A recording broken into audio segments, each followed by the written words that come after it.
गांव के उत्तर प्रदेश के मुसलमान हैं जिनको अभी तक उनका हिस्सा नहीं मिला। और क्यों नहीं मिला? इसलिए नहीं मिला कि आपने पिछले 60 साल से सेकुलरिज्म के झूठे वादे पर आपने मुख्तलिफ पार्टियों को वोट किया।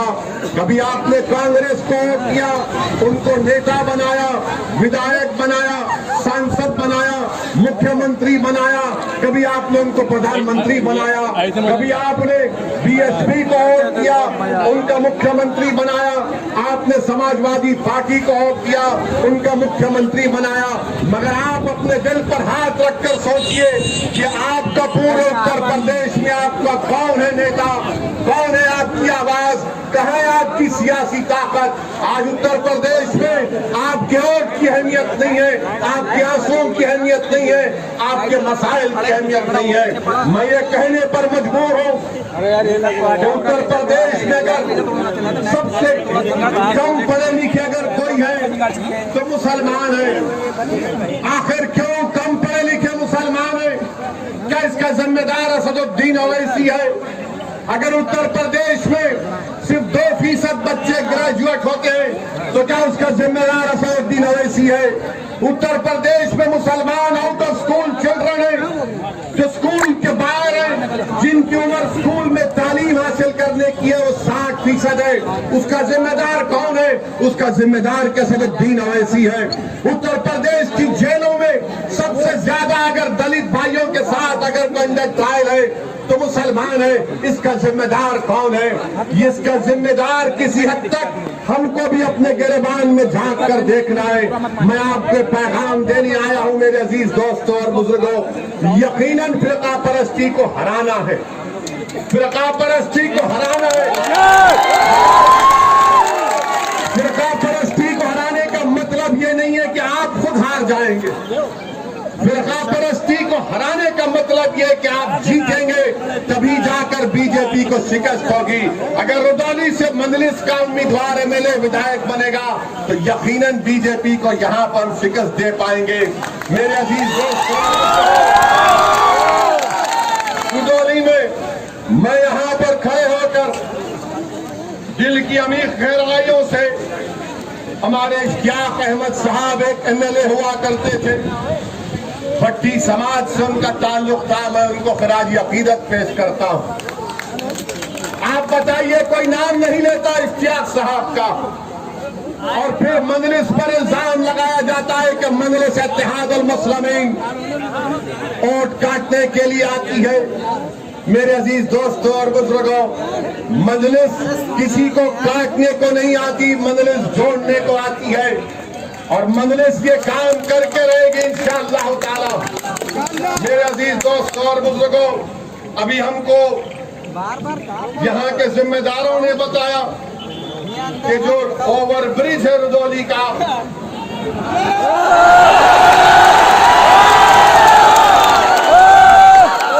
आप जाकर समाजवादी के लोगों से पूछेंगे ओवरब्रिज क्यों नहीं बना 2 साल से।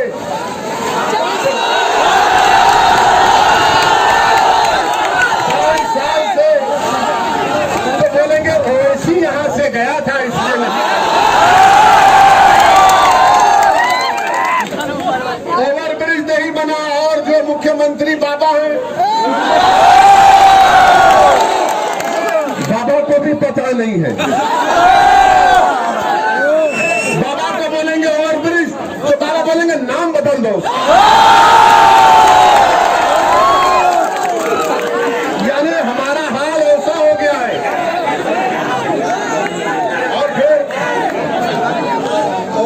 नहीं होने की बिना पर हाईवे पे आने के लिए लंबा सफर 10 किलोमीटर का करना पड़ता है। और दूसरी बात यह है कि यहाँ पर जो कम्युनिटी हेल्थ सेंटर है माशाल्लाह खंडेर में तब्दील हो चुका है। मेरे अजीज दोस्तों और बुजुर्गों, पाइपलाइन के लिए रोड खोद दी गई है। ये विकास हो रहा है बाबा के दौर में। बाबा के पास एक ही फार्मूला है, जाके बाबा को बोलिए सर नाम बदल दो, काम हो जाए।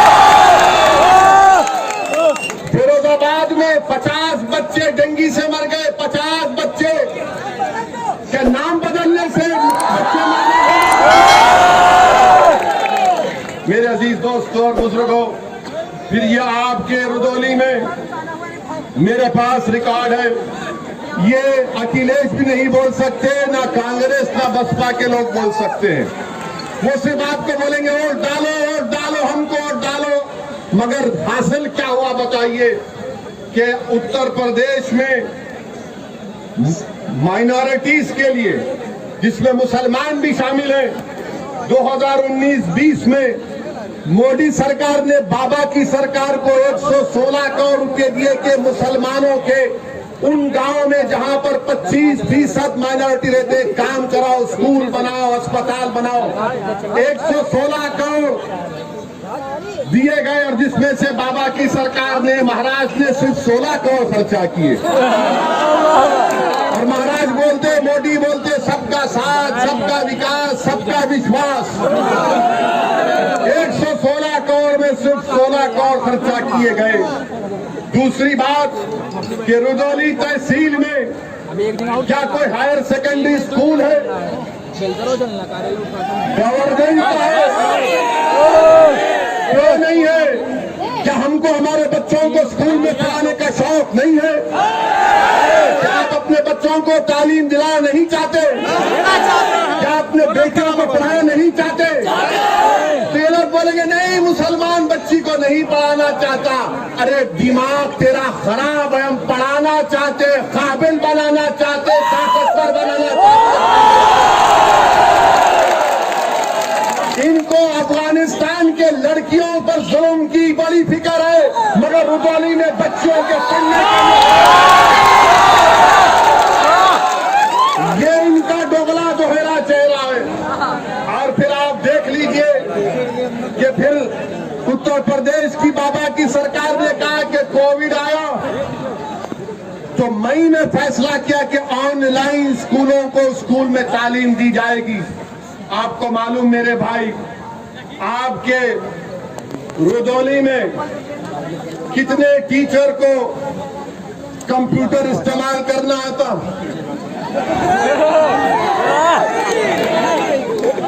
कितनों को आता है? ये हाल यहाँ पर इस तरह का करके रखिए। और आप ये भी देख लीजिए कि जो हेल्थ की बात है, हेल्थ की बात में रुदौली में 255 सब सेंटर है, 40 प्राइमरी हेल्थ केयर सेंटर है, 5 कम्युनिटी हेल्थ सेंटर है, कोई सब डिविजनल हॉस्पिटल नहीं है, 4 डिस्ट्रिक्ट हॉस्पिटल है। तो योगी आदित्यनाथ की सरकार बनने के बाद कितने आपने खोले बताओ?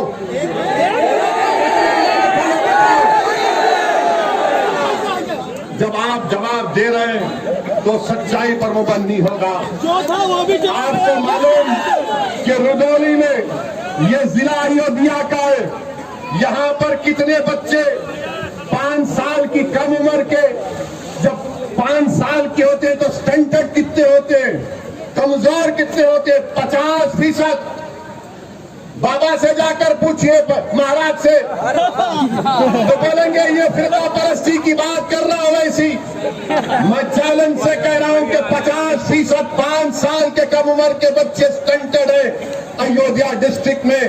कौन सी हुक्मरानी बीजेपी उत्तर प्रदेश में कर रही?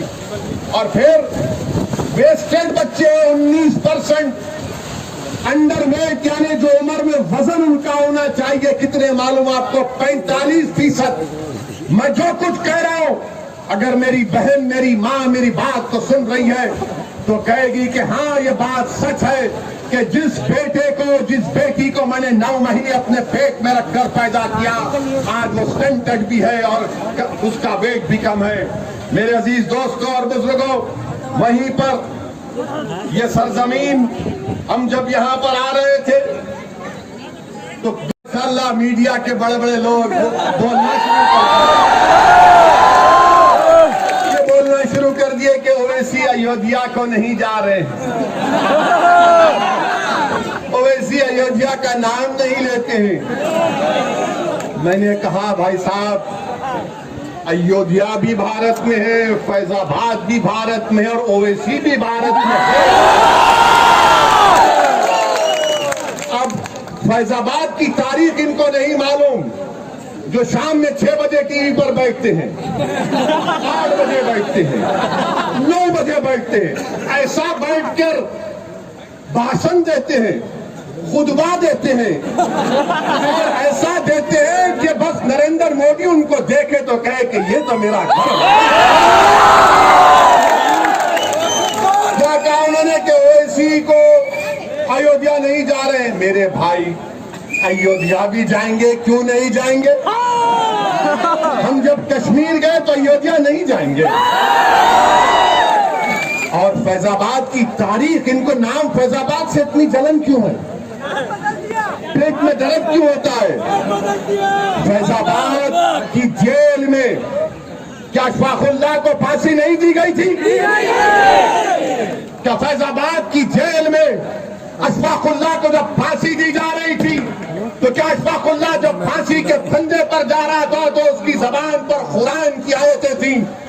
जब अशफाकुल्लाह फांसी के फंदे पर गया तो रास्ते में जेल के लोगों से मिलकर कहा कि खुदाफिज, मैं अपने रब से मिलने जा रहा हूं।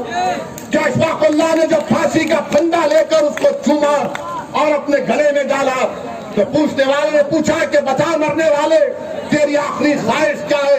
तो अशफाकुल्लाह ने क्या ये नहीं कहा कि ला के रख दे खाके वतन मेरे कफन में? ये मोहब्बत के मजारे हमको बोलना पड़ता है, वरना ये 6 बजे 8 बजे 9 बजे बैठकर जो चीखे मारते हैं, जो पुकारते रहते हैं कि हाँ माई बाप देख लो हमको, इनको बताना पड़ेगा, इनको बताना पड़ेगा कि ये लोग बात करके हिंदू और मुसलमान के इत्तेहाद की मोहब्बत की यकीनन वो पैदा होना चाहिए। और कैसे पैदा होगा?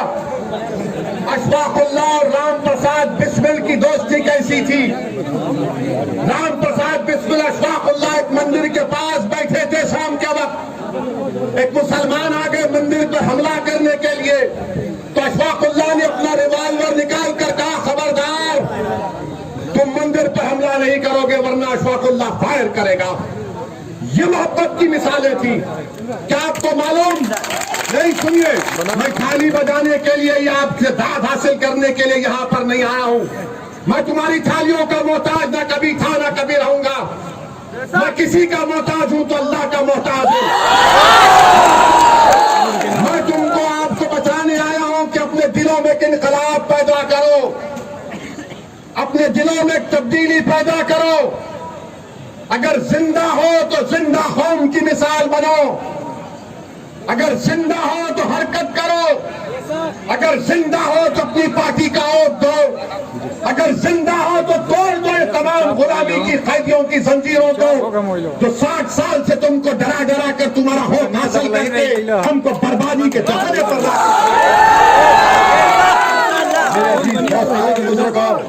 अशफाकुल्लाह शहीद को एक मुसलमान जेलर जाकर अशफाकुल्लाह से कहता है कि अशफाकुल्लाह तुम गवाही माफी बन जाओ, तुम ये तमाम जो दीगर हिंदू हैं जिन पर काकोरी ट्रेन का मुकदमा है जो तुम उनके खिलाफ बोलो। तो अशफाकुल्लाह ने कहा, मैं एक मुसलमान हूँ और बाकी मेरे साथी हिंदू हैं, मैं अपने आप को गिरने नहीं दूंगा ना अपनी कौम को गिरने दूंगा। मैं अंग्रेजों के खिलाफ था और रहूंगा।